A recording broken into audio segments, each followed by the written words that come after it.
você está ou num grupo ou no outro. Não dá para ficar nos dois grupos ao mesmo tempo. Qual é a sabedoria que governa a sua vida? Qual a origem dessa sabedoria? É celestial ou é terrena? É divina ou é humana? Ela é animal ou ela é espiritual? Que frutos ela está produzindo? Quais são os resultados? Inveja amargurada? Facção? Briga? Mágoa? Ressentimento? Falta de perdão? Altivez? Egoísmo?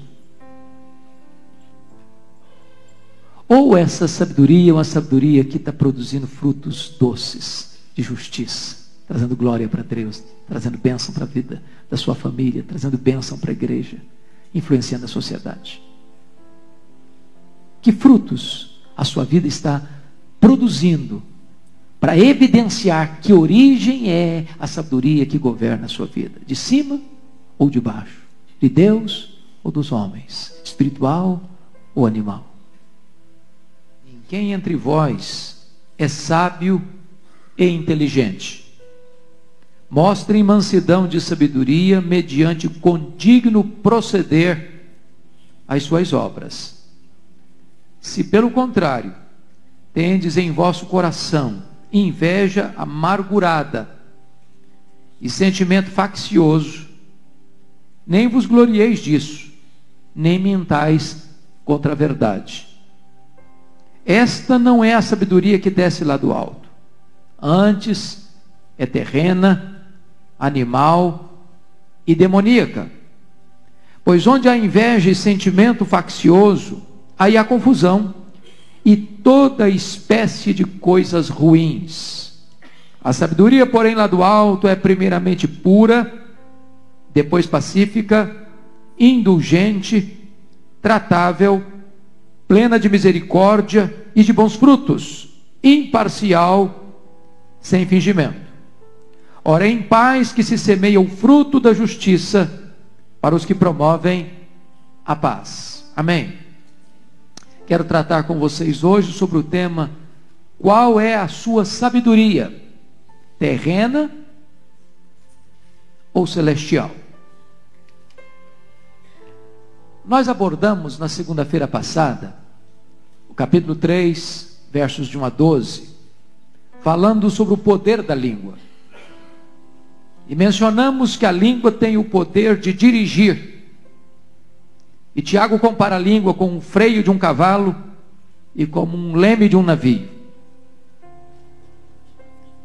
O freio domina a força de um cavalo para que esta força seja útil. E o leme governa o imenso navio para que ele não se choque contra as rochas submersas. Também Tiago comparou a língua, que tem o poder não apenas de dirigir, mas de destruir. E compara a língua como um fogo, uma pequena fagulha, põe em chamas toda uma floresta. E comparou a língua como um veneno, que uma pequena dose pode ser letal, mortífera. Depois Tiago disse que a língua é destruidora, que a língua é indomável e que a língua é incoerente. Para fechar seu argumento, afirmando que a língua tem o poder de deleitar. Ela é como uma fonte que jorra água que dessedenta e refaz as forças. É como uma árvore frutífera que produz frutos doces e sazonados. Agora Tiago vai mostrar para nós sobre a questão da sabedoria. Sabedoria para lidar com pessoas, sabedoria para lidar com circunstâncias. E como é importante sabedoria na nossa vida. Ele começa essa carta, lá no capítulo 1, versículo 5, dizendo que se você precisa de sabedoria, peça para Deus. A Bíblia diz que Salomão pediu a Deus sabedoria. E Tiago diz que você e eu podemos e devemos pedir a Deus sabedoria. Mas a pergunta é: o que é sabedoria? O que é sabedoria? E talvez uma das boas definições de sabedoria é esta: sabedoria é você usar de maneira adequada, correta, útil o conhecimento. O conhecimento. Isso porque uma pessoa pode ser culta e tola.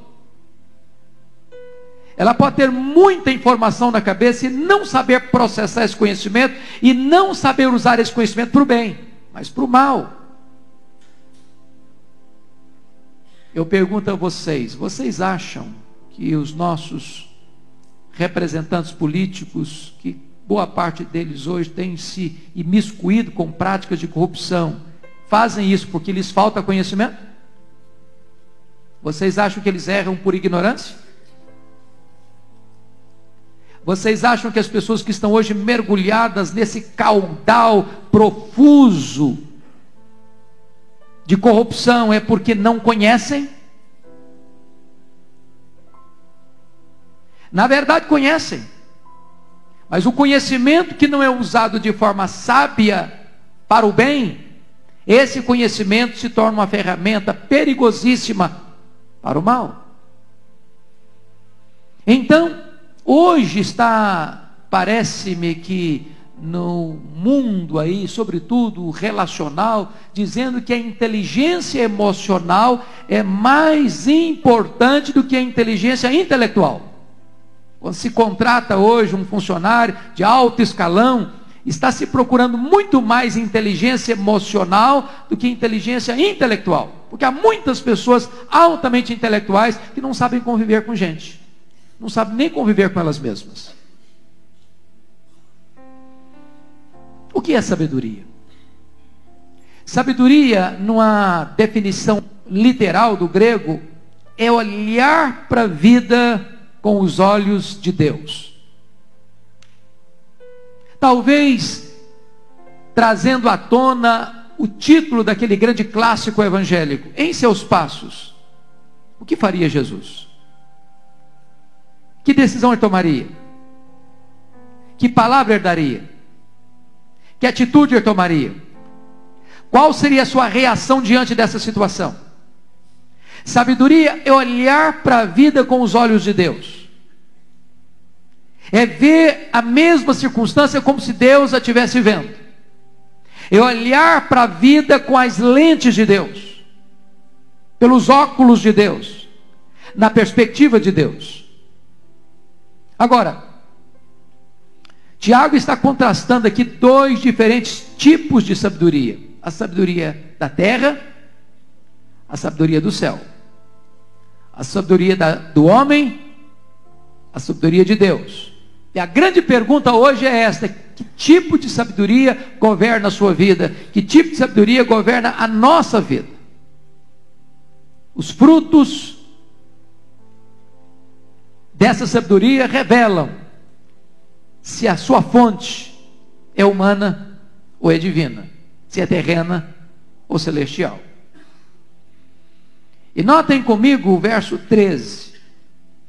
Irmãos, versículo 13. Quem entre vós é sábio e inteligente? A palavra inteligente que aparece aqui, só aparece aqui em todo o Novo Testamento, em mais lugar nenhum. E aqui ele associa o conhecimento com o uso correto do conhecimento. Inteligência, conhecimento. Sabedoria, o uso correto do conhecimento. Quem entre vós é sábio e inteligente? Ele não vai medir o QI da pessoa. Ele não vai perguntar quanto de informação tem na mente. Quantos livros você é capaz de ler por ano. Quanto de dados você tem no seu hard drive. Se você é sábio e inteligente, Tiago diz, mostrem mansidão de sabedoria, mediante condigno proceder às suas obras. Duas coisas. Quem é sábio? Sábio se revela pelo seu caráter, se é algo íntimo, condigno proceder. O sábio se revela com as suas ações, mediante as suas obras. Quem é sábio? É aquele que vive corretamente, é aquele que pratica corretamente. É aquele que é aquele que faz. David Hinton, no seu livro, James Hinton, no seu livro O Monge Executivo, diz que você não é o que pensa, você não é o que sente, você não é o que fala, você é o que faz. Mas hoje, graças a Deus, o pastor Arival já me deu uma colher de chá na introdução, mostrando para nós que o que você faz depende de quem você é. Porque primeiro você medita, e quando você medita, você está tratando do seu caráter, da sua vida, de quem você é, e só depois que você é, você faz. Daí eu queria então tratar com vocês sobre essa questão hoje, da sabedoria terrena ou celestial. E eu quero abordar 3 pontos. Primeiro, quero contrastar a questão da origem. Segundo, eu quero contrastar as características. Terceiro, eu quero contrastar os resultados. Então eu quero tratar de 3 pontos aqui hoje: origem, características e resultados. Vamos, o primeiro ponto, o contraste sobre a origem. Peço a você que leia comigo o verso 15, por gentileza. Vamos juntos? Esta não é a sabedoria que desce lá do alto, antes é terrena, animal e demoníaca. Agora a 17, parte A. A sabedoria, porém, lá do alto é, só até aqui. Perceberam vocês? Uma terrena, outra que desce lá do alto, outra que é lá do alto. Agora vamos pensar um pouquinho. Como é que essa sabedoria terrena, humana? Eu quero dar alguns exemplos para ilustrar isso. Por exemplo, lá na época que se construiu a Torre de Babel, quantas pessoas tomaram, vamos construir uma torre que chega aos céus? É claro que ninguém está pensando numa torre que chega ao céu. Não, seria uma tolice, as pessoas daquela época eram tolas a esse ponto. O que eles construíram foi um zigurate. E um zigurate era uma torre astrológica, onde eles pensavam que poderiam ler os astros e ter então o controle do universo, das circunstâncias, dos acontecimentos. Aquela era uma sabedoria humana, terrena. E Deus os confundiu. E Deus os dispersou, porque era uma sabedoria terrena. Pensa comigo quando Abraão, parecendo sábio, desce ao Egito em tempo de fome, em Canaã. Ele não consulta Deus, ele não pede a direção de Deus, e os resultados da sua descida foram desastrosos. Isso é sabedoria terrena. Terceiro exemplo. Lembram quando Davi se propôs a lutar contra o gigante Golias? O que o Saul fez? Botou em Davi a sua armadura. Saul pensou que estava sendo sábio, armando Davi com armas bélicas da época. E Davi tirou aquela tralha de cima deles. Não, eu não sei lutar com isso, sei nem andar com isso, quanto mais lutar. Sabedoria humana. Deixa eu lhes dar um quarto exemplo. Quando Jesus estava naquele retiro com seus discípulos, e uma multidão antecipa, e os discípulos pensaram que estavam sendo sábios, quando chegaram para Jesus: Senhor, despede essa multidão, não é sábio. Deixaram a multidão num lugar deserto, com fome, sem condições de ficar aqui em segurança. E Jesus Cristo diz: dai-lhes vós mesmos de comer. Dá-lhes aí o último exemplo. Lembra quando Paulo estava indo para Roma? E Paulo aconselha o capitão do navio: não vamos zarpar, é perigosa a viagem. Mas o capitão do navio não deu atenção ao que Paulo falava, e a viagem foi turbulenta, e eles perderam a carga, e eles perderam o navio. Sabedoria humana, terrena. E agora eu chamo a sua atenção para esse aspecto da sabedoria terrena. Ela tem 3 características aí. Você pode olhar comigo, versículo 15. Ela é o quê? Terrena, animal e demoníaca. ela é terrena, ela é puramente humana. Irmãos, vamos pensar comigo aqui, o que é que aconteceu no mundo até hoje, que refletiu essa sabedoria terrena? Eu queria recordar alguns pontos com vocês. Vamos começar lá do século XVII. Vamos começar com o racionalismo de René Descartes. Qual era a grande máxima do racionalismo? Cogito, ergo sum. Penso, logo existo. O homem é o centro de todas as coisas. O homem é a medida de todas as coisas. A razão humana é o supremo tribunal de todas as coisas. Aí vem na Inglaterra, no século XVIII, um pensador chamado David Hume, o patrono dos agnósticos. E ele dizia: quem queimar um livro de teologia presta um serviço à humanidade. E ele achava que você crer era alguma coisa que representava o último estágio de atraso intelectual de um ser humano. Aí vem mais tarde aquele que nós chamamos de Nietzsche, e Deus morreu, Deus não é necessário, o homem se basta a si mesmo, o homem se explica a si mesmo. Aí vem mais tarde Thomas More, para falar sobre utopia, de um mundo perfeito criado pelas próprias mãos do homem. Aí vem Auguste Comte, o pai do positivismo, diz: o que falta no mundo é exatamente educação.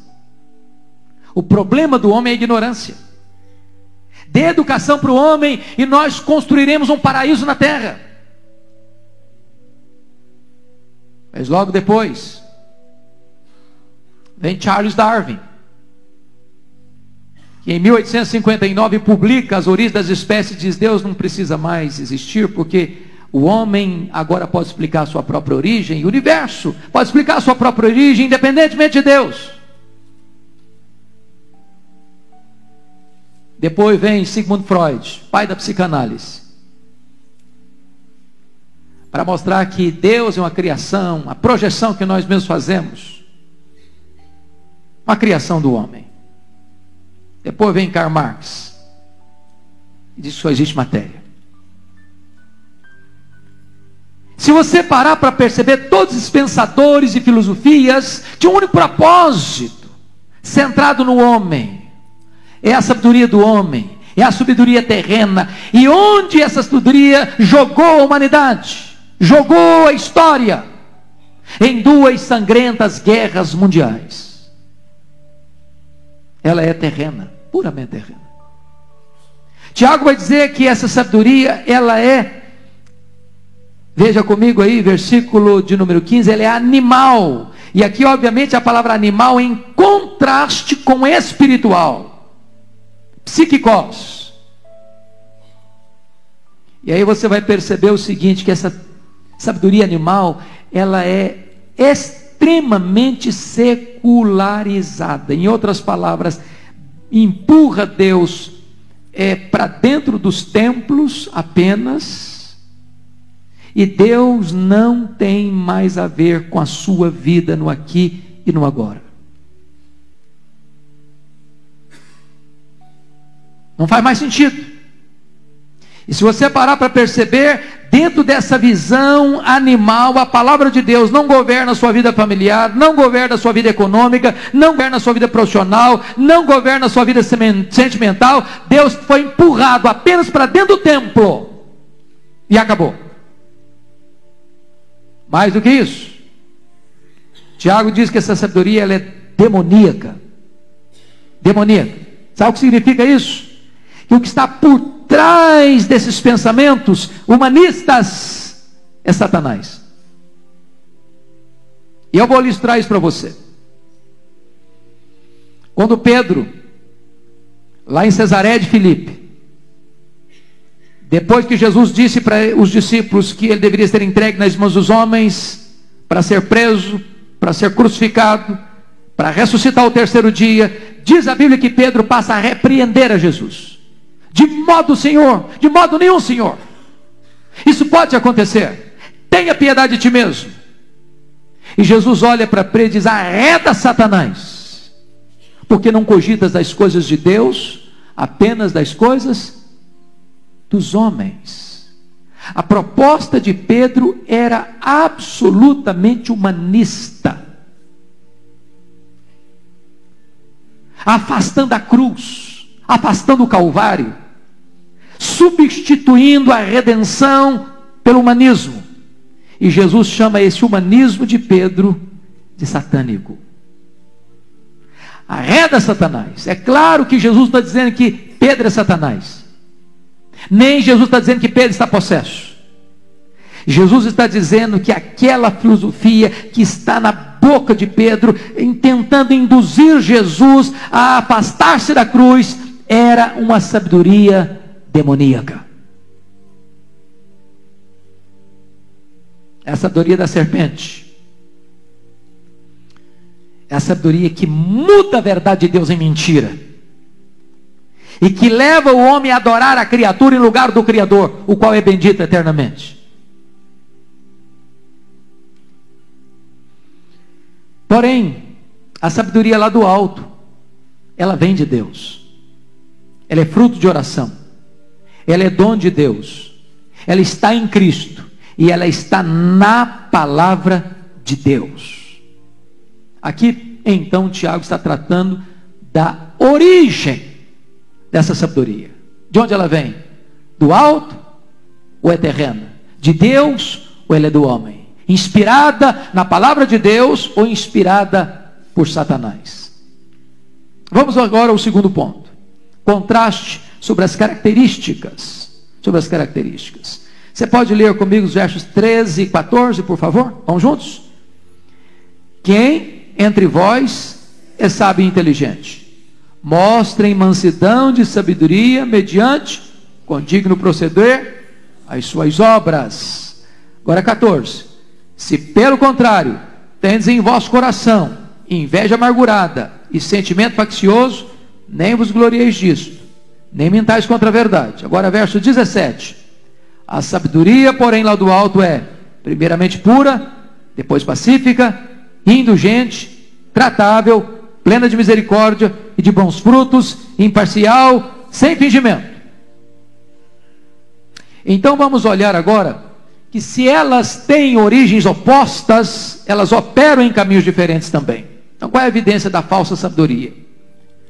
Primeiramente, versículo 14, ela é uma sabedoria que tem inveja amargurada. O que é inveja, gente? O que é inveja? Inveja é quando você olha para o outro e não tem prazer na vitória dele. A psicologia prova que nós temos mais facilidade de chorar com os que choram do que nos alegrarmos com os que se alegram. Nosso coração é tão mau assim. Mas não é só isso não. Inveja é quando você não só não tem prazer no sucesso do outro, mas gostaria de estar no lugar do outro no seu sucesso. É quando você diz o seguinte: eu ficaria melhor debaixo da armadura dele. Eu acho que o sucesso dele caberia muito melhor em mim. Que a vitória dele cairia com uma luva para mim. Mas a inveja amargurada é quando você se descai o seu semblante quando o outro é promovido. Quando você fica mal porque o outro está bem. Quando você fica prostrado porque o outro foi levantado. E desta forma, essa inveja amargurada, ela promove a você mesmo. Você se vê melhor do que os outros. Aliás, se você parar para perceber, no contexto dos discípulos de Jesus, de vez em quando, enquanto ficavam sozinhos assim, confabulando, e eles entravam numa discussão tola: quem de nós é o maior? Quem de nós é o mais importante? Quem de nós merece mais destaque? E eles eram tão afoitos com isso, que chegou um dia que uma mãe de uns deles... Mãe é um negócio impressionante, né? Mãe é uma bênção. Uma mãe teve coragem de chegar para Jesus e falou: não dá para dar um destaquezinho para os meus 2 filhos, não. Meus filhos são uma bênção. O senhor já não percebeu que são os melhores do grupo, não? São os mais consagrados, são os mais inteligentes. Então, senhor, lá no teu reino, dá um jeitinho lá. Esse sentimento de estar na frente, de querer prestígio, de querer aplausos, de querer reconhecimento. Vocês estão percebendo aí a dificuldade do novo governo ir para frente? A disputa dos partidos, que quer um espaço aqui, que quer um cargo lá, que quer uma situação acolá. É uma loucura. Olha a vida dos fariseus. Eles olhavam para os outros assim: puxa vida, mas que gente ruim, né? Olha nós, que bonito que nós estamos na fita, que maravilha, né? Nós somos muito bonitos, nós somos muito virtuosos, como nós oramos, como nós jejuamos, como nós somos zelosos na entrega do dízimo, até das hortaliças.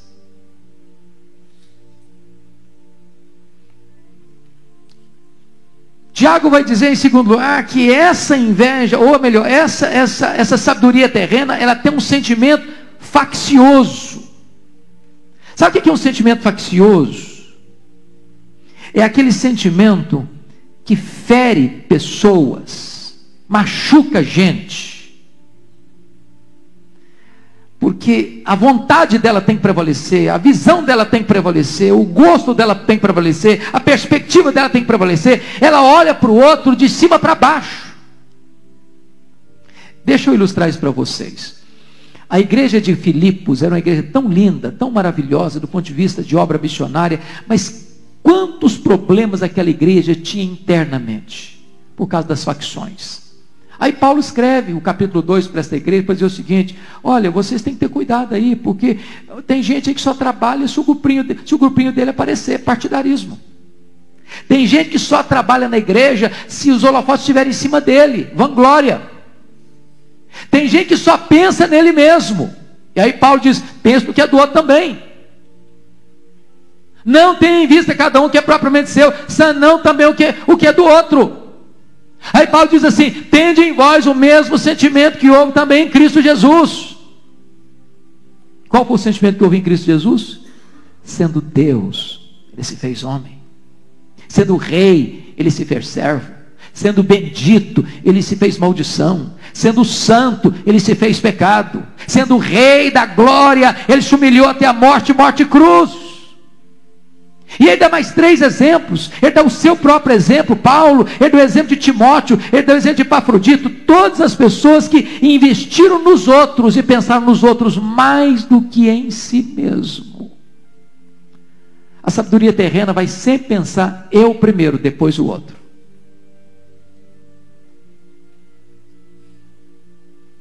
Eu tenho visto tantas situações, irmãos, onde, até dentro da igreja, pessoas machucando outras pessoas, pessoas ferindo outras pessoas, pessoas magoadas com outras pessoas dentro da igreja. Mas, notem vocês, no versículo 14, letra C,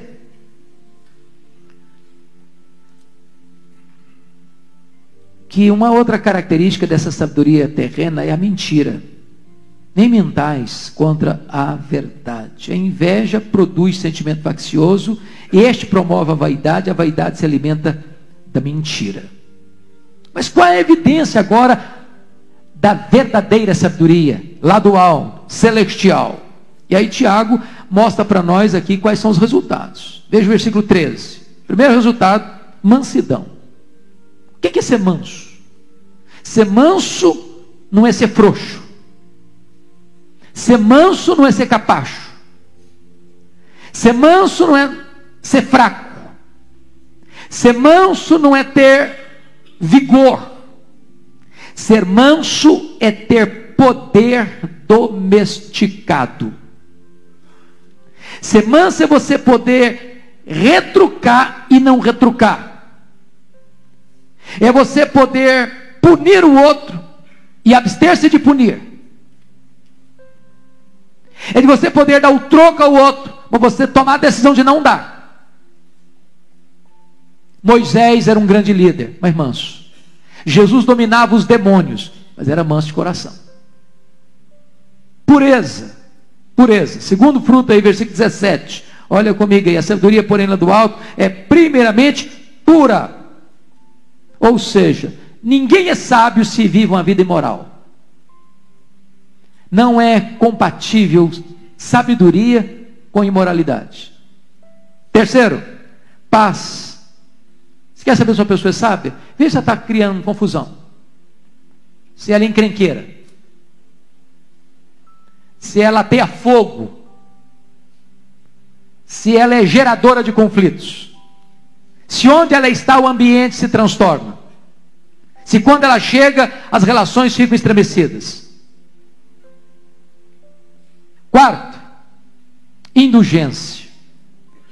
Indulgência, irmãos, é a capacidade, a atitude de não criar conflitos, nem comprometer a verdade para manter a paz. É ser gentil sem ser fraco.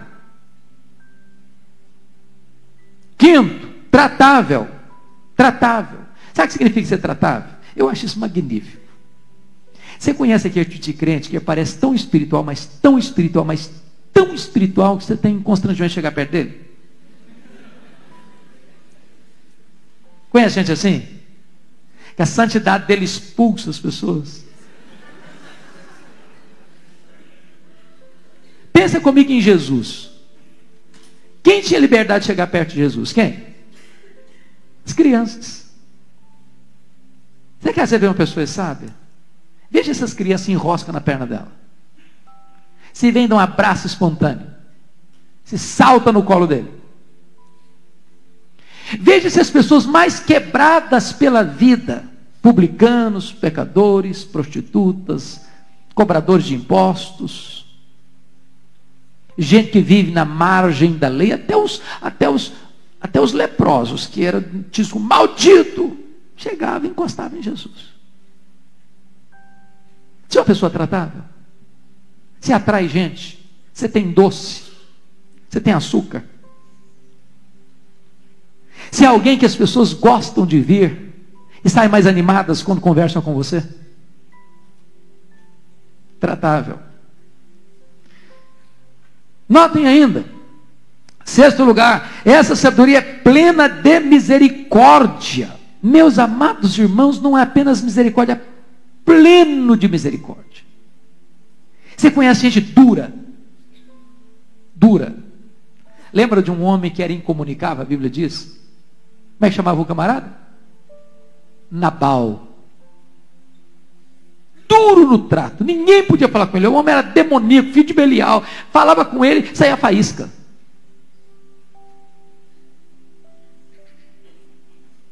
Verdadeira sabedoria é plena de misericórdia. Aquela misericórdia que tomou conta do samaritano, lembra? O cara para, chega perto, pensa as feridas, investe, tira do perigo. Mas finalmente, Tiago vai dizer no verso 17 que essa sabedoria ela é plena de bons frutos. Bons frutos. Deixa eu dizer uma frase para você. Quem não produz frutos, produz galhos. Eu fui criado na cultura do café. E você sabe que uma lavoura de café, se ela dá muito galho, não tem jeito de dar fruto. Sabe o que o camarada faz? Ele vai lá e arranca aqueles galhos mais viçosos, estão cheios de varetas, não tem jeito de ali produzir grãos. Ele arranca, tira, para dar fruto. Quem não produz fruto, produz galho. Cheia de bons frutos. E é hora de você botar o prumo de Deus na sua vida e perguntar o seguinte: será que então essa sabedoria lá do alto está na minha vida? Quais são os frutos que você está produzindo? Pois bem, amados, Tiago vai dizer que essa sabedoria é imparcial e sem fingimento, porque ela não tem duas caras, não tem duas almas, ela não é fingida, ela não é hipócrita, ela não é conveniente, ela não busca os seus interesses, ela não exige jogo de interesse, ela pratica o que é certo em todo momento. Mas agora, depois de olhar a sua origem, de olhar as suas características. Eu queria terminar olhando o último contraste, o contraste sobre os resultados. E aqui eu chamo a sua atenção: a origem determina o resultado. Se a sabedoria é lá do alto, o resultado vai ser bom.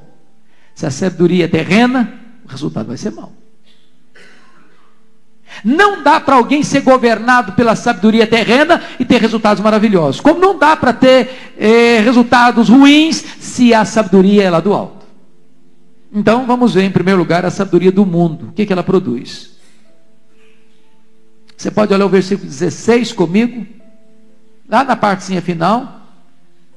Vamos ler o 16 todo, mas frisar o final. Vamos juntos? Pois onde há inveja e sentimento faccioso, aí há confusão e toda espécie de coisas ruins.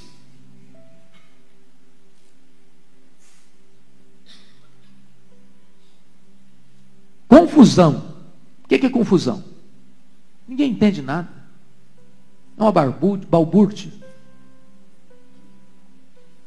E toda espécie de coisas ruins.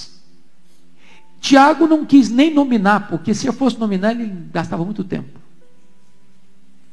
Mas onde a sabedoria terrena, graça, sopita, cresce, floresce, frutifica, aí ela traz o quê? Toda espécie de coisas ruins: amargura, inveja, ódio, ranço, amargura, ressentimento, briga, confusão, falta de perdão, tristeza, dor, egoísmo, vaidade, soberba, presunção, altivez e tudo mais, tudo mais.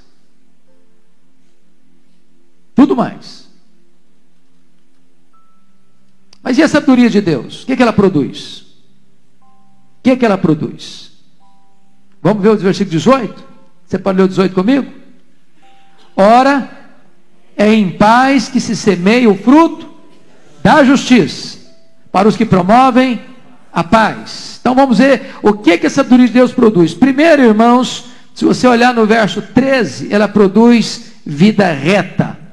Mostra em mansidão de sabedoria mediante condigno proceder. Uma pessoa sábia é conhecida pela sua vida irrepreensível e pela sua conduta santa. Segundo, qual o fruto? Olha comigo o verso 13 ainda. Obras dignas de Deus. Mostrem mansidão de sabedoria mediante condigno proceder as suas obras. Quem é sábio não apenas fala, quem é sábio faz. Terceiro, fruto de justiça. A vida cristã é uma semeadura e uma colheita. Nós colhemos o que semeamos. O sábio semeia justiça e não pecado, semeia paz e não guerra. Essa é a verdadeira sabedoria, a sabedoria de Deus. E agora eu queria concluir perguntando para você, meu amado. Você veio aqui hoje e você está ou num grupo ou no outro. Não dá para ficar nos dois grupos ao mesmo tempo. Qual é a sabedoria que governa a sua vida? Qual a origem dessa sabedoria? É celestial ou é terrena? É divina ou é humana? Ela é animal ou ela é espiritual? Que frutos ela está produzindo? Quais são os resultados? Inveja amargurada? Facção? Briga, mágoa, ressentimento, falta de perdão, altivez, egoísmo. Ou essa sabedoria é uma sabedoria que está produzindo frutos doces de justiça, trazendo glória para Deus, trazendo bênção para a vida da sua família, trazendo bênção para a igreja, influenciando a sociedade. Que frutos a sua vida está produzindo para evidenciar que origem é a sabedoria que governa a sua vida? De cima ou de baixo? De Deus ou dos homens? Espiritual ou animal? A minha oração e a minha esperança é que nós tenhamos sabedoria. Se falta alguém, peça a Deus. Deus dá liberalmente. A nossa sabedoria é muito mais do que apenas um conceito, do que um preceito. A nossa sabedoria é uma pessoa. A nossa sabedoria é Jesus. Ele é a nossa sabedoria. Quando Ele governa a nossa vida, nós temos sabedoria. E Ele é a nossa própria sabedoria. Ele quem vai nos tomar pela mão e nos guiar pelas veredas da justiça.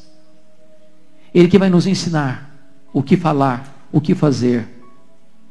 Ele quem vai nos ensinar como agir e como reagir. Ele quem vai nos tomar pela mão e vai nos guiar por essa estrada e nos levar à casa do Pai, onde é a essência da sabedoria e de onde procede toda a sabedoria. Vamos orar? Vamos colocar nossa vida diante de Deus?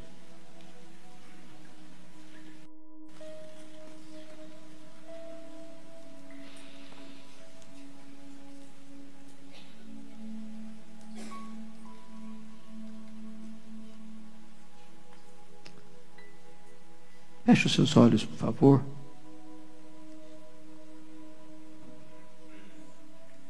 É claro que uma pessoa sábia é sempre uma pessoa humilde. Uma pessoa sábia não é aquela que proclama suas próprias virtudes, mas é aquela pessoa que quer mais de Deus e demonstra isso em palavras, em atitudes, em obras, não provocando inveja, nem rivalidades, nem divisões, nem guerras, mas sendo um mensageiro da paz, um pacificador, alguém que pensa mais no outro do que em si, que busca mais a glória de Deus do que a sua própria projeção. Deus, aqui está a tua igreja e que nós estamos carentes desta sabedoria lá do alto. Nosso coração às vezes nos empurra para lá, para cá, para tomarmos decisões apressadas, ou para fazermos escolhas erradas, ou para agirmos sem buscar a tua direção, ou para estribarmos-nos em nosso próprio entendimento. E nós precisamos de discernimento, Deus, nós precisamos de sabedoria, porque vivemos num mundo mau, posto no maligno, cujo sistema conspira contra a santidade, contra a verdade, contra a justiça. E neste mundo vil, Deus, nós precisamos de luz nas nossas trevas, nós precisamos de orientação clara e segura para vivermos dentro das balizas da tua palavra, sem nos desviarmos nem para a direita nem para a esquerda. Conceda graça ao teu povo aqui nesta noite, para que nas mais diversas ocasiões da vida, nas mais diferentes circunstâncias da vida, nos mais diferentes lugares da nossa jornada, nós possamos ter aquela perspectiva de fazer aquilo que Jesus no nosso lugar teria feito. Dá-nos sabedoria do alto, ó Deus. Não nos permita errar, bater cabeça, tomar decisões erradas, ir para lugares errados, fazermos escolhas erradas, termos sentimentos errados, posturas erradas, palavras erradas, atitudes erradas, reações erradas. Ajuda-nos, Deus, a não entristecermos o Espírito Santo, que é espírito de sabedoria.